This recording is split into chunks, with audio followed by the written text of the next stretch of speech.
All right, it's 2026 and people are still breaking into these places, these place of businesses, stealing Pokemon cards. Now, I did not know this was a thing as far as people going in to break into these stores, but I knew people did collect them and they trade them or whatever.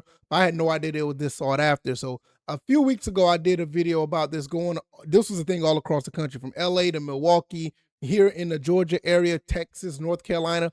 It's really been a epidemic. Like, it's been happening all over the place where people are going in, breaking into these stores and stealing these cards. So I have a couple more stories I want to talk about because I was surprised in 2026 already people are still breaking in these stores. And I also didn't know that like 11 days ago, another break-in happened near my area here in Georgia. So I want to talk about that, give you my thoughts and opinions. So if this is your first time here, welcome. I talk about gaming and everything under that umbrella. And I do go live at least 5 to 6 days out the week. This Pokemon thing is fascinating to me because I didn't know people do this. Because I'm a gamer, I like to go buy games from these game stores that have these Pokemon cards, but I didn't know this was a thing like this. I didn't know it was this bad. So let's go ahead and get into it, and let's look at these articles that I'm going to talk about. The first one happened a few days ago, maybe about a week and a half ago, in Carrollton, Georgia. It's a good bit of ways from where I am, but it's not that far. Like, I don't mind going to a gaming store that far away because I like to travel and collect games. But this store I never been to. 100K in Pokemon cards stolen in from a Carrollton shop.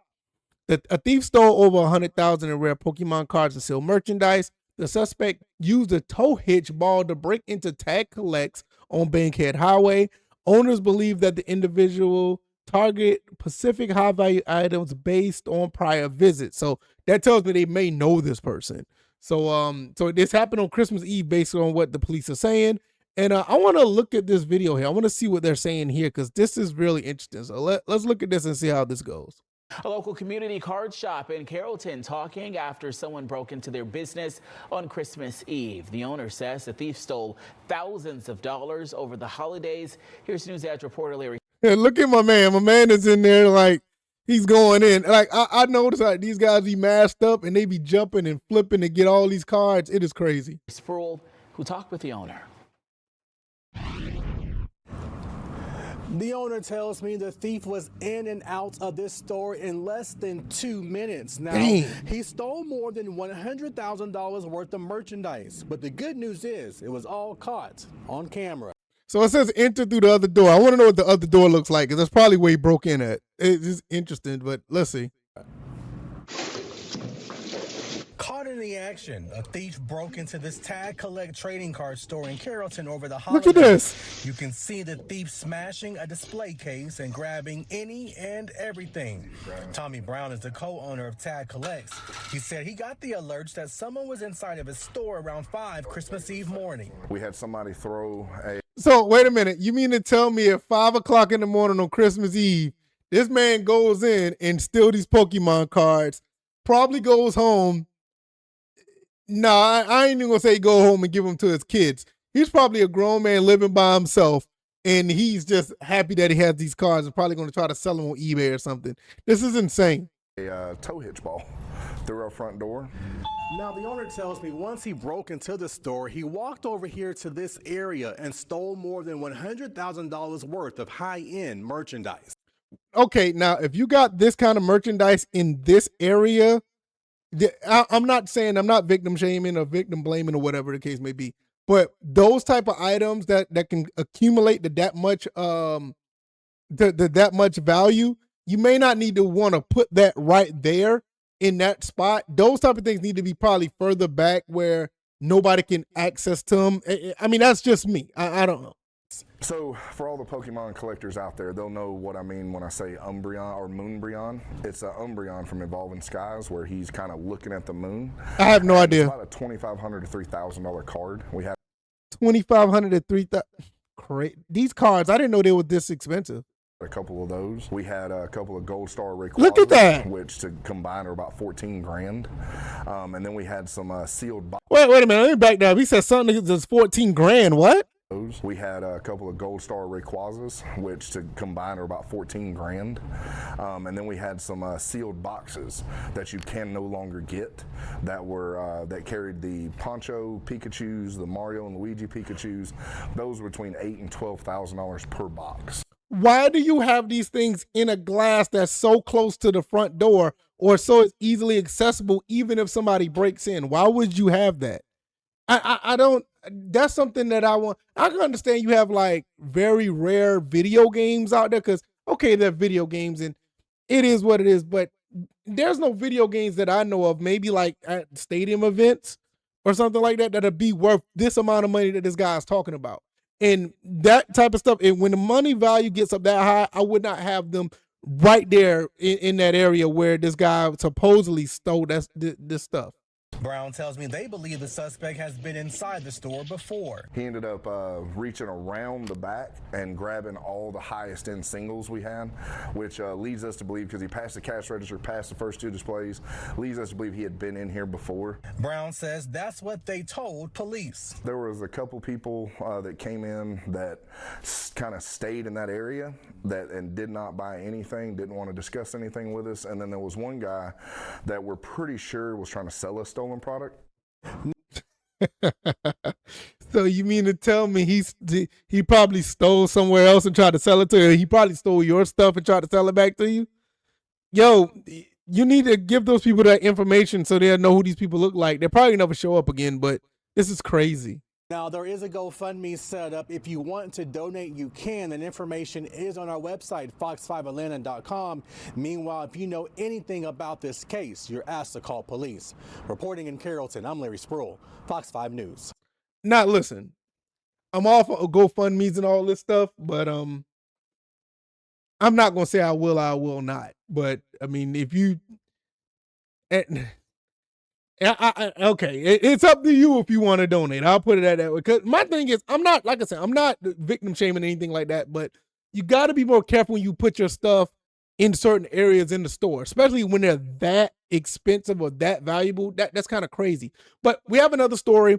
This was not out of Georgia. This was in Texas. So let's talk about this one. Thieves cut through a wall to get their hands on these pricey collectibles. So let's look at that. First of all, ma'am, I don't want to hear from you. You can be quiet. And it says store owner said suspects got into a secured business by cutting through the wall of an adjoining space. So this is kind of similar to the one that we talked about a while back. I think they cut through a subway to get through to the store or whatever. So that's interesting. So it says, what if this is the actual video? Let's see. I don't want to hear this lady talk. Let's see if we can get through the ad first. And I don't know how long this ad is going to be. I think it's like 30 seconds. But nevertheless, it says Fort Bend County, 2 days after the duo ransacked SJ Cards near Richmond. So this has happened before, 2 days before.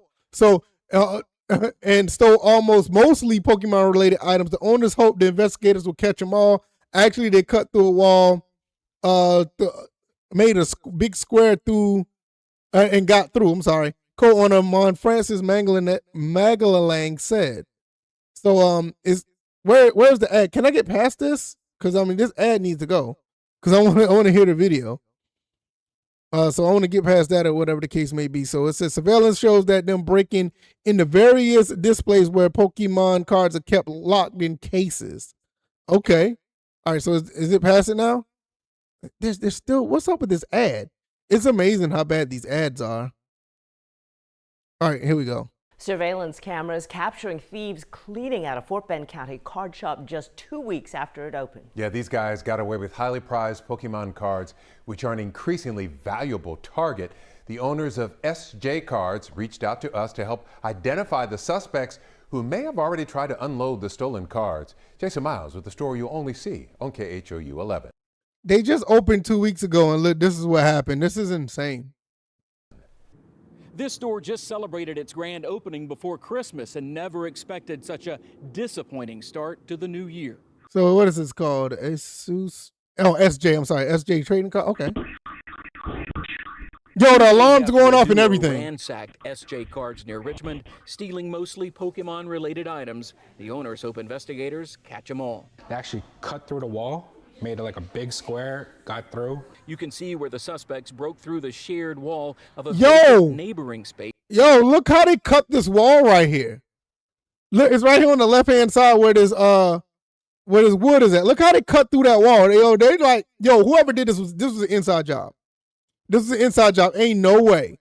Like, look at this. Let me see if I go back. Yeah, look at that. They cut through that. Yo, they know what they were doing. And probably somebody who used to work there. Suspects broke through the shared wall of a vacant neighboring space in order to access the store. Or these people could be working in this space right here, and they knew what time it was. So could it be whoever's working in here, it does actually building the inside of this area, or somebody who actually worked there already? Somebody knew about this. Before breaking into various displays where the popular Pokemon cards are kept in locked cases. Okay, I get it that they're kept in locked cases. That's cool. And you know, like I said, you want to keep your stuff kind of secured, but yeah, it's still too tempting. I'll have it somewhere where nobody can get to it. I'll let them know what I got, and that's it. This guy repeatedly struck one of them with a chair. Going into this business, we already knew that people do steal from card shops. So that's why we did try to prepare for things like entry through the front, entry through the back, but we never would have imagined how they entered. You want to know what they could do? Do you know them gates that they have at like at a GameStop? They need to start having some gates like that where they can't like get through those gates. They have to do some serious, but they'll probably get through that anyway. But that's like one layer of protection that'll probably stop them from getting these cards if they have that type of gate around their stuff. This clip shows the suspects attempting to get out through the rear door before going back the way they got in, despite an interior door having locked behind them. Kicked it once, no, kicked it twice, went through, and they were gone. This is just the latest in a number of card thefts. Oh, look at my man. Covered, like this one in Cyprus, something that's been an issue nationwide, thanks in part to a rapidly growing resale market and difficulties tracing cards. But in this case, the victims believe some of the cards showed up at a big card show this weekend, and authorities tell me they are actively investigating. Yo, those cards are long gone. This is not like any other situation where like say this was a firearm or if this was like any other type of commodity. This is a little bit unique. Those cards are long gone. A lot of people work hard, you know, to own stores, start businesses. So that's something very unfortunate that had to happen to us. In addition to security measures already in place, the store has now decided to hire an armed guard to keep an eye on things overnight. Near Richmond, Jason Miles, KHOU 11 News. I'm not going to lie. I used to be in law enforcement, right? Depending on how much they were paying, I would probably do something like that. Like, seriously. Like, I don't mind because, like, look, soon as you break the glass, you know, I can use whatever force I can and just say I was fearing for my life. It's one like the easiest jobs to have. Now, but I mean, that's a whole different story. But with that being said, I'm like, you gotta if you know what you're getting into, you gotta know how to keep your stuff secure. This is a little bit over the top to where it's like you're not necessarily understanding what you're up against. And like I said, I've been covering this like for the last few weeks, and it's been ridiculous how many places get robbed like this. You got to have your security game up. Armed person overnight, that's probably like one of the best. But at the bare minimum, I would like I said, those gates that they have at GameStop or whatever, you need to probably have that in front of your merchandise or something where nobody can get back in there or whatever and reach for your stuff. I don't know. That's just a thought. Hopefully it doesn't happen again. Jason Miles with the very latest there. Thank you. Sorry, it's going to happen again because I know like other places just going to be just not ready. I mean, you got to understand when you have these type of stores or whatever, you know, having security does cost money. And some people may not have the money to be 100% secure in their stuff. So stuff like this may, you know, continue to happen. And that's the unfortunate part about it. I mean, for me, I'm not that big on Pokemon, but I just find this stuff fascinating that people will go through these lengths for these cards. And you just got to protect yourself if you are a company or whatever the case may be, and you are trying your best to secure and have a legitimate business, and you want to prosper of that business. Because some of these cards, like one guy said $14,000 for a pack. $4,000 or $5,000 for a pack. I mean, that type of stuff, you need to have that completely secured somewhere and not just in, a glass case where anybody can get to it. And like I said, I'm not like blaming them or anything, but I mean, if you have something expensive, you gotta secure it a little bit better, regardless if they break in or not. It's just that's just too much money to just have sitting there and have that type of access to it. Got to be a little bit harder than do that. But nevertheless, let me know what you guys think. Do you know any other stories like this? I'm pretty sure there's other stories across the country, but these are the two that I found. And maybe I ain't gonna say maybe in the near future, I'm probably gonna be doing more stories like this because I just find this stuff really fascinating that this stuff happens this way. And do you know any stores like that? For me, I've been to a store that was broken into. I talked about it on a video a while back. I went to that store and it was a pretty nice store or whatever, but you gotta keep your stuff on point, man. Especially when people constantly come into your store, they scope out the place, whatever the case may be. You gotta keep your stuff on point. And what are your thoughts? You guys let me know what you think. If you made it this far, I really appreciate it. Like, share, and subscribe. You guys are absolutely awesome. If you made it this far, I really appreciate it. And I'll see you guys on the next one. All right, y'all. I'm out. Peace.